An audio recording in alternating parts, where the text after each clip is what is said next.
বিষ্ণু ইসলাম বলেছেন, ঈদের নামাজে যখন তোমরা যাবে, নারীদেরকে, বাচ্চাদেরকে, ফ্যামিলির সবাইকে নিয়ে যাবে। 16 বছর 18 বছরের মেয়ে, যে মেয়েগুলি বাইরে গেলে ফিতনার কারণ বেশি, সেগুলিকেও নিয়ে যেতে নির্দেশ দিয়েছেন। ফিতনা ফাসাদের আশঙ্কার কারণে মহিলাদের ঈদগাহে গিয়ে নামাজে শামিল হওয়াটা এটা মাকরুহে তাহরিমি। আল্লাহ রাসূলের সুন্নাতকে, আল্লাহ রাসূলের আদেশকে ফিতনা মানে, এ আবার কোন কথা? তো মহিলারা মসজিদে আসলে কি গুনাহগার হয়ে যায়, চরিত্রহীন হয়ে যাবে? যাদের বোরকা নেই তাদেরকে বাড়ির অন্য মহিলাদের কাছ থেকে জিলবাব বা বোরকা নিয়ে হলো ঈদের মাঠে যাওয়ার তাকিদ রাসূলুল্লাহ সাল্লাল্লাহু আলাইহি ওয়াসাল্লাম মহিলাদের দিয়েছেন। আল্লাহ রাসূল সাল্লাল্লাহু আলাইহি ওয়াসাল্লাম মহিলাদেরকে আদেশ জারি করে দিলেন।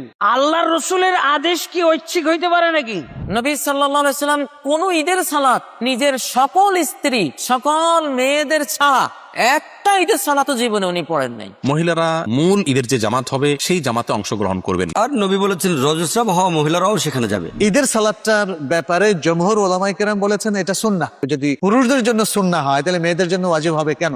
ঈদের সালাত ফরজ, আর মহিলাদেরকে ঈদগাহে নিয়ে যেতেই হবে, এটা ওয়াজিব।